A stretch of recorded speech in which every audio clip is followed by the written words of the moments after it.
तो हेलो मेरे प्यार दोस्तों, कैसे हैं आप सब? बहुत ही बढ़िया होंगे लक्ष्य वालों। कैसी तैयारी वगैरह चल रही है? बिल्कुल शानदार ना। और मेरे ख्याल से बिल्कुल बढ़िया तरीके से आप लोग बिल्कुल बढ़िया तरीके से वाली प्रिपरेशन कर रहे हो, कोई दिक्कत है ही नहीं। 12th क्लास में बहुत ही बढ़िया कर रहे हो, झंडे गाड़ के आना। और बोर्ड के एग्जाम्स के लिए बहुत बहुत बहुत बहुत शुभकामनाएं आप सभी को। अच्छे से बस पेपर करना, सबसे ज़्यादा इंपॉर्टेंट यही होता है। खुद पे कॉन्फिडेंस रखना, 100% बढ़िया होगा एग्जाम, कोई दिक्कत मत लेना। आओ जरा फटाफट से 11th का एक क्विक रिवीजन कर लेते हैं, ठीक है? आ जाओ दोस्तों, हम लोगों ने पादप वृद्धि और परिवर्धन के बारे में आज बात करनी है। पादप वृद्धि और परिवर्धन क्या होता है आपको पता होना चाहिए। पादप वृद्धि और परिवर्धन का मतलब आखिर पादप जो या प्लांट हो जो होता है वो किस तरीके से डेवलप होता है। मतलब प्लांट का जो डेवलपमेंट होता है वो बड़ा इंपॉर्टेंट है। और वृद्धि के बाद वो आखिर किस तरीके से आगे अपने आप को परिवर्धित करता है, नई नई चीज़ डेवलप करता है, उसी के बारे में ये चैप्टर हमारे सामने है। आज अगर हम बात करेंगे तो यहाँ पे बहुत सारी छोटी छोटी चीज़ें हमारे पास आ जाती है। जैसे एक वृद्धि जो पादप में होती है वो हमेशा आंतरिक वृद्धि होती है। आंतरिक वृद्धि जो होती है वो समसूत्री विभाजन के द्वारा होती है। आपको पता है, वह विभाजन से बनने वाले संतति कोशिकाओं के गुणसूत्रों की संख्या मात्र कोशिका के बराबर होती है, उसे ही हम समसूत्री विभाजन कहते हैं। इसमें असीमित जो होती है वो वृद्धि होती है, साथ साथ ये अपरिमित वृद्धि होती है, सीमा नहीं होती। आपने देखा होगा पादप बहुत लंबा हो जाता है, ठीक है। वृद्धि के लिए यहाँ पे विभजोतक कोशिकाएं पाई जाती है। पादप में धनात्मक वृद्धि होती है। धनात्मक का मतलब हमेशा प्लस प्लस ही होगी। आज 5 फीट का पादप है तो 6 फीट का, 7 फीट का, इस तरीके से। और पादप में जो होती है खुली वृद्धि होती है, यानी कि ओपन ग्रोथ होती है, ठीक है। अगर पादप में बात की जाए तो विभाजन के लिए सबसे इंपॉर्टेंट होता है विभजोतक। बेटा विभजोतक वो उत्तक होता है जो विभाजन करने का कार्य करता है। अब जो विभजोतक होता है उसके अंदर 3 प्रकार होते हैं। एक होता है शीर्षस्थ, एक तने का शीर्ष होता है जो ऊपर की तरफ होता है, एक जड़ का शीर्ष होता है जो नीचे की तरफ होता है। ये दोनों प्राथमिक वृद्धि करते हैं। एक होता है 2 शाखाओं के जो बीच में होता है, जिसे हम अंतर्वेशी कहते हैं, ये भी प्राथमिक वृद्धि होता है। और एक जो पादप नीचे से मोटाई करता है, ये द्वितीयक वृद्धि होती है, वो होती है एधा की वजह से। और वो भी संवहनीय एधा आपने पढ़ी होगी, कॉर्क एधा भी पढ़ी होगी, उसकी वजह से। तो विभजोतक ये होते हैं। विभजोतक ऐसी कोशिका होती है जो लगातार विभाजन करती है। आकार छोटा होता है क्योंकि बार बार विभाजन कर रही है। अब कोई चीज बार बार विभाजन करेगी तो नो डाउट उसके अंदर माइटोकॉन्ड्रिया की संख्या भी ज्यादा होगी। तो ये सारी की सारी चीज आपको विभजोतक के अंदर देखने को मिल जाती है। आगे चलते हैं। अब बेटा हम लोग अगर बीज की बात करते हैं तो हमारे लिए सबसे ज्यादा जरूरी है बीज का अंकुरण। बीज के अंकुरण में 2 प्रकार का होता है, एक होता है एपीजियल, एक होता है हाइपोजियल। एपी मतलब ऊपर, ऊपर यानी कि बीज लगाओगे तो नीचे, मगर बीज ऊपर आ जाएगा, ये तो एपीजियल होता है। इसके अंदर लगभग आप देखा है तो बीज ऊपरी सतह पर आ जाता है और ये द्विबीजपत्री यानी कि सूरजमुखी में देखने को मिलता है। आपने जब बीज लगाया तो पहले यहाँ से मूलांकुर निकलेगा। मूलांकुर वो होता है जिससे जड़ का निर्माण होता है। धीरे धीरे देखो ये संरचना बढ़ती जाएगी और बीज धीरे धीरे सॉइल यानी कि जो मृदा है उसमें धीरे धीरे ऊपर जाता रहेगा। बाद में बीज बिल्कुल ऊपर आ जाएगा और इसके बाद फिर जो प्रांकुर होगा जिससे तने का निर्माण होता है वो उसका काम हो जाएगा। सेम टू सेम कंडीशन अगर हम यहाँ पे देखें तो ये वाली आपकी हाइपोजियल, यानी कि बीज आप जहां लगाते हो वहीं पे ही बीज रहता है, ऊपर नीचे नहीं जाता है, ये हाइपोजियल होता है। इसके अंदर क्या काम होता है? इसके अंदर बहुत ही आसान होता है। इसके अंदर मृदा का स्तर आपको बताइए रखा है, तो यहाँ पे मूलांकुर और प्रांकुर दोनों ही एक साथ डेवलप होते रहते हैं। तो दोनों ही एक साथ डेवलप हो रहे हैं, तो डिफरेंस आपको पता लग गया होगा। इसके अंदर पहले मूलांकुर डेवलप होता है तो बीज ऊपर आ जाता है। इसमें मूलांकुर और प्रांकुर दोनों डेवलप होते हैं तो बीज जहाँ पे लगाते हो वहीं पे ही रहता है। फिर बेटा एक ये चीज होती है, पादप में जो क्षेत्र होते हैं अलग अलग प्रकार के होते हैं। मूल की अगर मैं बात करूं, जड़ की बात करूं, तो जड़ के अंदर सबसे नीचे नीचे पाया जाता है जिसे हम बोलते हैं मूल गोप। यानी कि अगर मान लो कोई भी जड़ है और वो जड़ नीचे की तरफ जमीन की तरफ जाएगी तो आप लोग ये चीज तो चाहते हो ना कि कहीं ना कहीं प्रोटेक्शन मिले, नहीं तो मृदा से उसको नुकसान मिल सकता है। तो यहाँ पे सबसे पहले विभजोतक क्षेत्र होता है और उसके आगे आगे इसको सुरक्षा देने के लिए मूल गोप पाया जाता है। इसके ऊपर दीर्घीकरण क्षेत्र होता है। दीर्घीकरण के ऊपर की तरफ जो क्षेत्र होता है वो परिपक्वन क्षेत्र होता है। सबसे पुरानी कोशिका परिपक्वन क्षेत्र में मिलती है। इसी में ही आपको ऐसे ऐसे मूल रोम मिलते हैं जिससे अवशोषण करने का कार्य करती है जड़, किस किस चीज का? खनिज लवण का। अब बेटा एनसीईआरटी बोलती है कि वृद्धि मापने योग्य है। बिल्कुल, आप वृद्धि को नाप सकते हो। कैसे नाप सकते हो? चौड़ाई के द्वारा वृद्धि नापी जा सकती है। पहले कम चौड़ा था, अब ज्यादा चौड़ा हो गया, ठीक है। पृष्ठीय क्षेत्रफल आपने देखा होगा, पहले पत्ती छोटी थी अब बड़ी हो गई तो इसका पृष्ठीय क्षेत्रफल बढ़ गया, उसके द्वारा भी। तने की लंबाई के द्वारा भी तो बिल्कुल हम छाप सकते हैं, ठीक है। इसमें तने की लंबाई के अलावा लंबाई में एक सबसे इंपॉर्टेंट है पराग नलिका की लंबाई। ये पराग नलिका होती है जो अंदर की तरफ परागकण को लेके जाती है, उसकी लंबाई बड़ी इंपॉर्टेंट होती है। साथ साथ संख्या के आधार पर मक्का के मूल में प्रति घंटे 17,500 नई कोशिकाओं का निर्माण होता है, यानी कि संख्या के आधार पर भी आप वृद्धि देख सकते हो। आयतन के आधार पर तो तरबूज की एक कोशिका होती है ना, वो अपने आयतन से लगभग 3,50,000 गुना अधिक हो जाती है क्योंकि इसमें पानी इकट्ठा हो जाता है, ठीक है। भार के द्वारा भी और शुष्क भार के द्वारा भी। भार और शुष्क भार में अंतर होता है। जो शुष्क भार होता है उसका मतलब क्या होता है? शुष्क भार का मतलब ये होता है कि ड्राई वेट, और ड्राई वेट का मतलब आप उसमें से पानी उड़ा देते हो, जो वेट रहता है वो ड्राई वेट होता है, ठीक है। आगे चलते हैं। अब वृद्धि की दर, बेटा वृद्धि की दर दो प्रकार से होती है। पहला होता है जिसे हम बोलते हैं अंकगणितीय, यानी कि अर्थमेटिक। अर्थमेटिक या अंकगणितीय का मतलब क्या होता है? इसका मतलब जो कोशिका होती है उसमें एक ही कोशिका विभाजन करती है, दूसरी कोशिका स्थायी हो जाती है। तो देखो एक कोशिका विभाजन कर रही है, एक स्थायी हो गई, स्थायी हो गई, स्थायी हो गई। केवल हर बार एक कोशिका विभाजन करेगी, उसमें से एक स्थायी हो जाएगी। ये कोशिका विभाजन करेगी तो एक स्थायी हो जाएगी। तो हर बार केवल एक ही कोशिका बढ़ रही है। पहले एक थी, फिर दो थी, फिर तीन थी, फिर चार थी। अगर देखा जाए आप इसका ग्राफ लगाते हो तो आपको एक लीनियर यानी कि सीधी रेखा मिलती है। तो यहाँ पे इसका ये फार्मूला है LT बराबर L0 प्लस RT। तो ये आपको 100% याद रखना है। यहाँ से आपका सीधा क्वेश्चन आ सकता है। यहाँ से वैसे न्यूमेरिकल क्वेश्चन आने की संभावनाएं बहुत कम है। तो सीधा क्वेश्चन ये आ सकता है कि आपको डायग्राम देगा और डायग्राम देने के बाद आपसे पूछ लेगा कि इसका फार्मूला क्या है, या अंकगणितीय को किस तरीके से या कौन से फार्मूले से हम एक्सप्रेस करते हैं। ज्यामितीय वृद्धि दर, इसमें दोनों ही कोशिका विभाजन करेगी लगातार, तो इसे हम ज्यामितीय बोलते हैं। ज्यामितीय में जो शुरू की प्रावस्था होती है उसे लैग प्रावस्था कहते हैं, जिसमें कोशिका स्टार्टिंग करती है। लॉग प्रावस्था में सबसे ज्यादा वृद्धि होती है। फिर स्टेशनरी प्रावस्था आती है। एक ऐसी प्रावस्था आती है जिसके अंदर भोजन खत्म हो जाता है। तो भोजन खत्म हो जाएगा तो वृद्धि तो होगी नहीं, भोजन खत्म हो जाएगा तो क्या होगा, ये कांस्टेंट रहेगी। बाद में भी भोजन नहीं आया तो डेथ प्रावस्था आ जाती है। इसे हम सिग्मोइड कर्व कहते हैं, क्योंकि इसे एस कर्व भी बोलते हैं, क्योंकि एस की तरह इसकी स्ट्रक्चर बनती है, इसलिए हम इसे सिग्मोइड कर्व कहते हैं। तो प्रकृति में जो भी कोशिका होती है उन सबकी वृद्धि ऐसे ही होती है। ये मैंने आपको एक ब्रेड के एग्जाम्पल से बता रखा है। मान लो ब्रेड है, ब्रेड के ऊपर आपने कोई भी फंगस डाल दिया तो फंगस धीरे धीरे अपनी संख्या बढ़ाएगा, मगर एक टाइम ऐसा आएगा कि ब्रेड खत्म हो जाएगी। तो क्या करोगे, एक और ब्रेड रख दोगे। तो हमेशा जो रेंज है ना वो लॉग फेज से ही आएगी। फिर तो लैग फेज हमेशा स्टार्टिंग फेज होती है, ठीक है। अब इसका भी फार्मूला WT = W0 ERT, यहां से भी बढ़िया क्वेश्चन आ सकता है। अगला होता है दोस्तों निरपेक्ष वृद्धि दर। निरपेक्ष वृद्धि दर क्या होती है? निरपेक्ष वृद्धि दर का मतलब होता है दो प्रकार की वृद्धि दर है, सापेक्ष और निरपेक्ष। एक ऐसी वृद्धि दर जिसमें आप किसी से कंपैरिजन ही नहीं कर रहे, वो निरपेक्ष वृद्धि दर है, ठीक है। एब्सोल्यूट ग्रोथ रेट हम इसे इंग्लिश में बोलते हैं, ठीक है। कैसे बताना है? मान लो मेरे पास एक पत्ती है, तो AI का मतलब एरिया इनिशियल, पहले की वृद्धि और फिर बाद में क्या वृद्धि हो गई। ये AI और AF दो पत्तियां हैं। एक पत्ती पहले 10 सेंटीमीटर थी, 20 हो गई, एक 50 थी तो 60 हो गई। तो इनका फार्मूला ये है AF - AI upon time T, क्योंकि बेटा वृद्धि हमेशा किसी ना किसी समय के आधार पे तो ली जाएगी। बिना समय के आधार पे तो आप वृद्धि ले ही नहीं सकते। तो वृद्धि अगर आपको करनी है तो समय तो देना पड़ेगा। तो 20 - 10 अपॉन टाइम T लगा दो, बस ये आपका आंसर आ जाएगा फर्स्ट क्लास तरीके से। आप ध्यान से देखो, दोनों का साइज में अंतर है, मगर दोनों की निरपेक्ष वृद्धि दर एक जैसी आ रही है, ठीक है। निरपेक्ष वृद्धि दर में कोई दिक्कत नहीं है, मगर सापेक्ष वृद्धि दर यानी कि जब आप कंपेरिजन करोगे, और सापेक्ष वृद्धि दर आपको सामने दिख रही है, अब सापेक्ष वृद्धि दर में हमेशा कंपैरिजन किया जाएगा। देखो AI लिख दिया, तो जब फार्मूले के अंदर सारा चीज रखोगे तो ऊपर वाली पत्ती का तो 100%, नीचे वाली पत्ती का केवल 20% आया। अब आप कहोगे अच्छा सर ये क्यों फर्क पड़ा, मैं बताता हूँ। बढ़िया एग्जाम्पल दोस्तों ये है, मान लो आपके पास 10 रुपए हैं आपके खाते में, और अंबानी के खाते में 1000 करोड़ रुपए है। गवर्नमेंट ने ये कहा जिसके खाते में जितने पैसे हैं वो कल डबल हो जाएंगे। अब बेटा आपके 10 के 20 हो गए, उसके 1000 करोड़ के 2000 करोड़ हो गए, ठीक है। आपको पता है ज्यादा खुशी कौन मनाएगा, जबकि गवर्नमेंट ने किसी के साथ दिक्कत नहीं की है। यहाँ पे अगर देखा जाए निरपेक्ष वृद्धि दर तो दोनों की समान ही है, डबल हो रहा है पैसा, मगर सापेक्ष वृद्धि दर सोचो किसकी ज्यादा होगी, पता लग गया। तो बस यही बेसिकली अंतर होता है सापेक्ष और निरपेक्ष वृद्धि दर में। यहाँ पे बेटा विभेदन, निर्विभेदन और पुनर्विभेदन एक बहुत ही अच्छा एग्जाम्पल हो सकता है। ये भी बहुत एक बढ़िया तरीका है समझने के लिए। अगर मान लो पादप के अंदर ना जो कोशिकाएं विभाजन करती है वो एक क्षेत्र में करती है जिससे हम बोलते हैं विभज्योतकी क्षेत्र। इसके अंदर विभज्योतकी क्षेत्र में सारी की सारी जो कोशिकाएं विभाजन करेगी, तो इसे हम विभज्योतकी कोशिका कहते हैं। ये कोशिका विभाजन करेगी।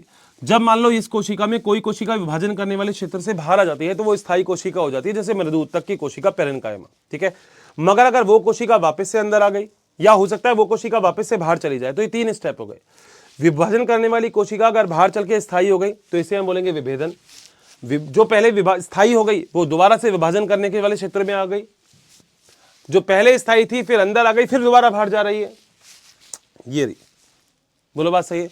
इसके कुछ एग्जाम्पल्स अगर देखा जाए तो यहाँ पे हम गुरु पोषक और लघु पोषक को भी याद कर लेते हैं। देखो गुरु पोषक को याद करने का तरीका है पीके का कौन सा मग, तो याद रख लेना पीके का कौन CHON सा मग, ठीक है। और नाइस बॉय कॉल्ड मदर मंजन क्यों फेंका, नाइस बॉय कॉल्ड मदर मंजन क्यों फेंका, बोलो बात सही है।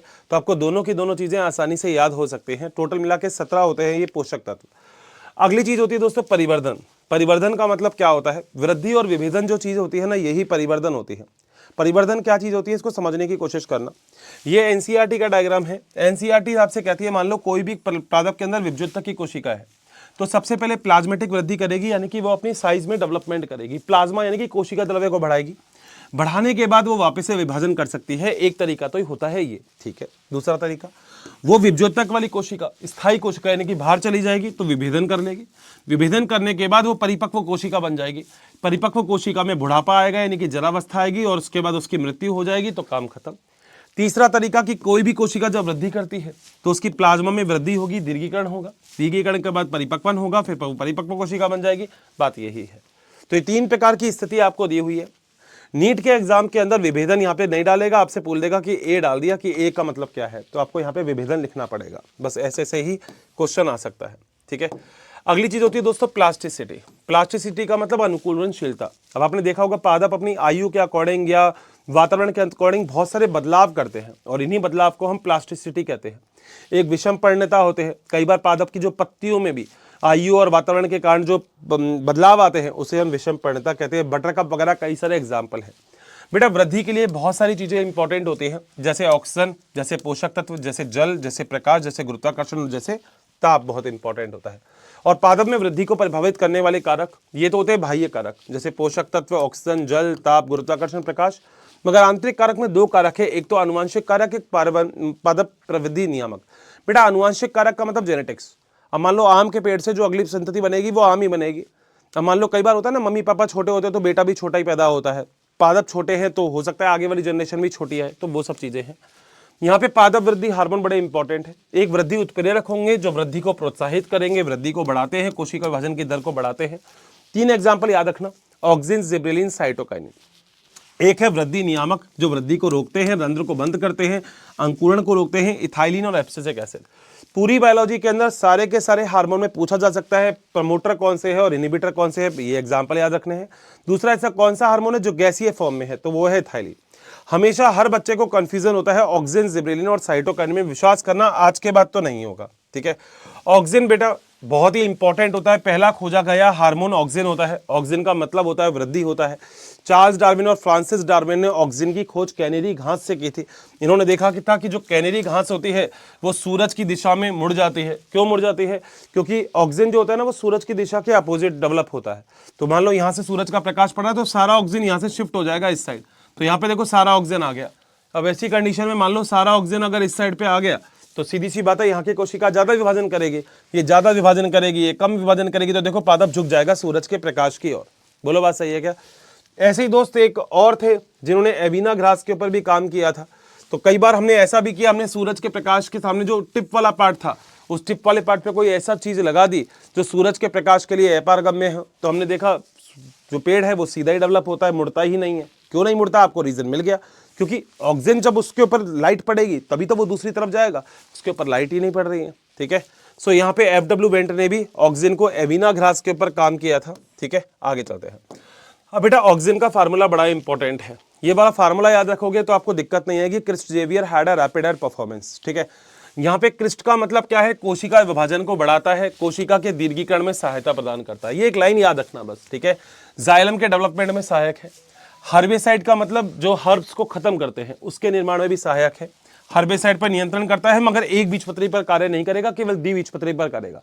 आपने सुना भी होगा indole acetic acid, indole butyric acid, 2,4 dichlorophenoxy acetic acid, 2,4,5 trifluorochlorophenoxy acetic acid, naphthalene acetic acid, ये सब ऑक्सीजन हर्बिसाइड के उदाहरण होते हैं। डी का मतलब डीकैपेसिटेशन यानी कि पादप के शीड्स को काटना। कई बार आपने देखा होगा जो चाय के बागान होते हैं उसमें टिप को हम काट देते हैं, झाड़ी को टिप से काट देते हैं। टिप काट दोगे तो ऑक्सीजन तो ऊपर ही रहता है ना, तो पादप ऊपर डेवलप ही नहीं होगा। फिर ए का मतलब एब्सेशन यानी कि जो यंग पत्तियां हैं उनको झड़ने से रोकता है।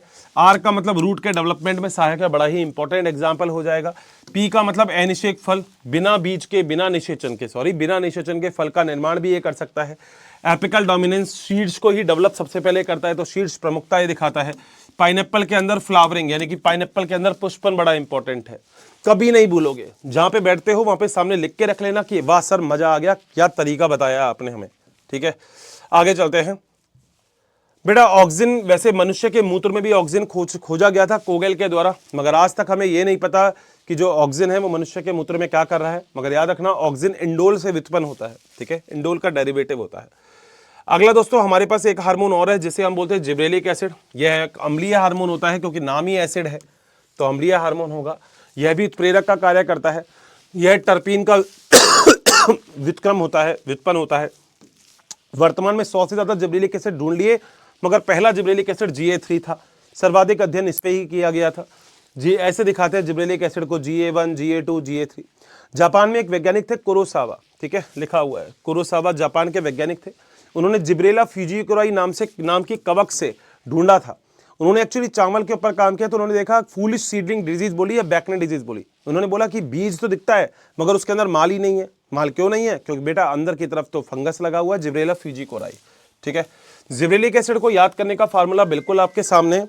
जो याद करने का फार्मूला है जिब्रेलिक एसिड का, वो क्या है वो आपको जरा सामने के सामने देख लेना, आपको इजीली क्लियर हो जाएगा, ठीक है भाई। अगला है मालतीदास अप्लाइड फॉर PAC-LS। तो यहाँ पे भी याद करना बड़ा आसान है बेटा, मैंने बस फार्मूला याद कर लिया। अब देखो ये सारी चीज इससे ही याद हो जाएगी, क्योंकि ऐसा नहीं हो कि एक का फंक्शन दूसरे में चले जाए। एम का मतलब माल्टिंग। जब शराब का निर्माण होता है तो लुगदी का निर्माण किया जाता है, पीसा जाता है अच्छे से, तो उसके अंदर बड़ा इंपॉर्टेंट होता है। नीट के एग्जाम में सीधा क्वेश्चन आएगा, एल्कोहल के लिए कौन सा हार्मोन इंपॉर्टेंट है, तो आपको माल्टिंग याद रखना चाहिए, मालतीदास, ठीक है। डिले करता है, देरी करता है, किस किस का एब्सेशन यानी कि झड़ने से, सीनेसेंस यानी कि बुढ़ापे में देरी करता है। APPL यानी कि एप्पल, तो एप्पल के साइज को सुधारने में बड़ा इंपॉर्टेंट काम करता है। वाह सर। एल का मतलब होता है लेंथ, किसकी, तने की लंबाई। अब अंगूर का तने की लंबाई ज्यादा होगी तो अंगूर भी इसमें ज्यादा होंगे, वाह। बी का मतलब होता है बॉल्टिंग। बॉल्टिंग का मतलब दो शाखाएं, दो नोड के बीच का जो स्पेस है वो बढ़ाता है। अब इससे बेटा क्या होगा, बहुत सारा, जैसे गन्ने के में प्रति एकड़ 20 टन का उत्पादन NCERT की लाइन है। और तुमने देखा होगा जैसे पत्ता गोभी होती है, तो पत्ता गोभी की सोचो अगर नोड दूर दूर होगी तो बेटा बहुत ज्यादा आपको अच्छे अच्छे पत्ते मिलेंगे उसमें, तो पत्ता गोभी के लिए भी बढ़िया है। इस टाइम को कॉनिफर यानी कि कोन शेप बनाता है। अपने हिल स्टेशन पे देखे होंगे कोन शेप, जिससे बर्फ नहीं रुकती उन पे, ठीक है। सी का मतलब कॉनिफर हो गया। LS लेंथ ऑफ स्टेम बढ़ाने का काम यही करता है। तो पत्ता गोभी, बंद गोभी, रोजेटी फैमिली, चकुंदर वगैरह सब में आप बॉल्टिंग कर सकते हो। इसमें बॉल्टिंग का मतलब पता है ना, दो नोड के बीच में जो गैप है ना, ये बढ़ा देना, बस और कुछ भी नहीं है, ठीक है। आ जाओ, अगला है बेटा हमें जिसका नाम है साइटोकाइनिन। साइटोकाइनिन प्यूरिन का व्युत्पन्न है, पादप का उत्प्रेरक हार्मोन है। स्कूग और सहकर्मी ने साइटोकाइनिन को देखा था। ऑक्सिन वृद्धि के लिए आवश्यक है। साइटोकाइनिन नारियल पानी, ईस्ट और संवहन ऊतक के लिए बहुत जरूर, मतलब वहां से आप मिल भी सकता है आपको। पादप में जो साइटोकाइनिन होता है उसे हम जियाटिन कहते हैं। पादप में जो साइटोकाइनिन नहीं होता उसे हम काइनेटिन कहते हैं। अब आपको NCERT पूरी पढ़ने की जरूरत नहीं है, आप यहीं से ही पढ़ सकते हो पूरी की पूरी, ठीक है। साइटोकाइनिन जो होता है उसको हेरिंग स्पर्म मछली के शुक्राणु को कुकर की तरह एक ऑटोक्लेव मशीन होती है जिसमें गर्म किया जाता है बहुत अधिक ताप पर, तो वहां से हमने उसका DNA भी प्राप्त कर लिया था, ठीक है। साइटोकाइनिन का शब्द जो है वो स्कूग ने बताया था। सर बड़ा आसान है ये, बिल्कुल सही बात है। अगली चीज, इसका फॉर्मूला है advance ticket collection said bye CM। Advance का मतलब होता है शीर्ष प्रमुखता, तो जो शीर्ष होता है वो एपिकल डोमिनेंस को रोकने का काम भी यही करता है, ठीक है। शीर्ष प्रमुखता को रोकता है, तो ऑक्सिन तो बढ़ाता है शीर्ष प्रमुखता को। ऑक्सिन तो चाहता है पेड़ बड़ा हो, मगर ये पेड़ को रोकता है, ठीक है। टी का मतलब होता है टिश्यू कल्चर, तो टिश्यू कल्चर का मतलब ऊतक संवर्धन। प्रयोगशाला में ऊतक को पोषण देते हैं हम, उसमें बड़ा इंपॉर्टेंट है। एन का मतलब क्या होता है, न्यूट्रिएंट मेटाबॉलिज्म, यानी कि पोषक उपापचय अभिक्रियाएं जो होती है उनको रोकने का काम करता है। स्टेम यानी कि तने को बढ़ाता है, ठीक है। साइटोकाइनेसिस में हेल्प करता है, ठीक है। मॉर्फोजेनेसिस यानी कि कोशिका की जो संरचना होती है उसको भी मेंटेन करने में बहुत ज़्यादा सहायता ये प्रदान करता है। अगला बेटा सेम टू सेम है हमारे पास इथाइलिन। इथाइलिन जो होता है वो मूल रूप में निर्माण करता है, जल के शोषण को बढ़ाने का काम कौन करता है, इथाइलिन करता है। गैसीय हार्मोन होता है इथाइलिन, बड़ा ही इंपॉर्टेंट है। कृषि में सहायता प्रदान करता है इथाइलिन, बड़ा इंपॉर्टेंट है। उत्प्रेरक और अवमंदक दोनों की तरह काम कर सकता है, मगर इसका ज्यादा काम अवमंदक की तरह होता है, तो हम इसको अवमंदक में रखते हैं। सर बिल्कुल सही है। ये मिथियोनिन यानी कि सल्फर का व्युत्क्रम होता है। आम में कोई बोले पुष्पन को कौन बढ़ाता है, आंसर है इथाइलिन, ठीक है। तो अनानास में फल और पुष्प को एक समान पैदा करने का काम भी समकालिता जिसे हम बोलते हैं उसका काम भी इथाइलिन का होता है। सोचो कितने अच्छे काम है। अब अनानास से रिलेटेड दो है, ऑक्सिन भी है, Chris Xavier had a rapid performance, pineapple में फ्लावरिंग, तो बस दो जगह पे आपको ये वाली चीज दिख जाएगी। इसका formula add some raw peanut butter on bread. Add का मतलब झड़ने को बढ़ाता है, ठीक है, क्योंकि अवमंदक है ना। बुढ़ापे को बढ़ाता है, पुष्प के पकने को बढ़ाता है। वाटर जो प्लांट होते हैं उसमें जो पिटियोल होता है इसको थोड़ा सा बड़ा करता है। जैसे पादप जो होता है ना, वो जो पत्ती गहरे पानी में होती है वो थोड़ी सी ऊपर आ जाती है, ठीक है। पोटैटो में जो कंद का निर्माण करने में सहायक होता है। पीनट्स यानी कि मूंगफली में अंकुरण में सहायता प्रदान करता है, ठीक है, बड़ को ब्रेक करता है, डोरमेंसी को ब्रेक करता है, सुप्तावस्था को तोड़ने का काम, अंकुरण जो होता है उसको जल्दी करने का काम इथाइलिन करता है। वाह सर, मजा आ गया, मैंने बोला था। अब बेटा जब ये इथाइलिन को आप लिक्विड फॉर्म में रखोगे तो उसे हम इथेफॉन कहेंगे। लिखा भी हुआ है खीरे में अगर मादा पुष्प बढ़ानी है तो उसे हम इथेफॉन का प्रयोग करते हैं। तो इथाइलिन का जो जलीय घोल होता है तो पादप उसको आसानी से एब्जॉर्ब कर सकते हैं, ये बड़ा इंपॉर्टेंट है। टमाटर और सेब को जल्दी पकाने में भी सहायता प्रदान करता है। क्यों? क्योंकि श्वसन दर बढ़ जाएगी। अब श्वसन दर बढ़ गई तो खुद सोच के देखो, ज्यादा ग्लूकोज टूटेगा, ज्यादा ग्लूकोज टूटेगा तो चीजें बहुत अच्छी चलेगी, कोई दिक्कत ही नहीं है। अखरोट हो गया, कपास हो गया, चेरी हो गया, इसके विरलन में सहायता प्रदान करता है। लास्ट ऐसे ही एक हार्मोन है जिसका नाम है एब्सिसिक एसिड। तो इसे तनाव हार्मोन भी बोलते हैं, क्योंकि जिस कंडीशन में स्ट्रेस होता है ना तब ये ज्यादा डेवलप होता है। जो एब्सिसिक एसिड होता है इसका फार्मूला क्या है? BDS student close the restaurant. तो एब्सेशन को बढ़ाने का काम यही करता है। कली जो होती है इसकी सुप्तता को तोड़ने का काम यही करता है। बुढ़ापे को यही बढ़ाता है। स्टोमेटा को क्लोज करने का काम यही करता है, क्योंकि तनाव हार्मोन है। मान लो पेड़ पौधों के पास पानी नहीं है तो वो चाहते हैं कि जो स्टोमेटा रंध्र है वो बंद रहे। बहुत ही बढ़िया, ठीक है। रेजिस्टेंस करता है, प्रतिकूल परिस्थितियों में ताप बढ़ गया तो स्टोमेटा को बंद करेगा, खोलेगा, जो भी होगा ये आसानी से कंट्रोल कर सकता है। बताओ क्या यहां तक मेरे दोस्तों क्या सारा पॉइंट बिल्कुल अच्छे से क्लियर है क्या? डन है।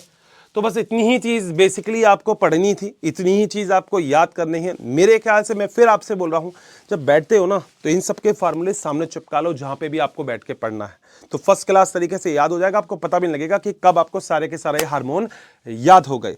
ये शॉर्ट एंड स्वीट चीज केवल आप लोगों के लिए एक होना चाहिए ना, एक पॉकेट वाली चीज कि जब फटाफट से रिवीजन करना हो तो इस चीज को देख लो। तो थैंक यू सो मच, बहुत सारा प्यार, bye bye, take care, love you all.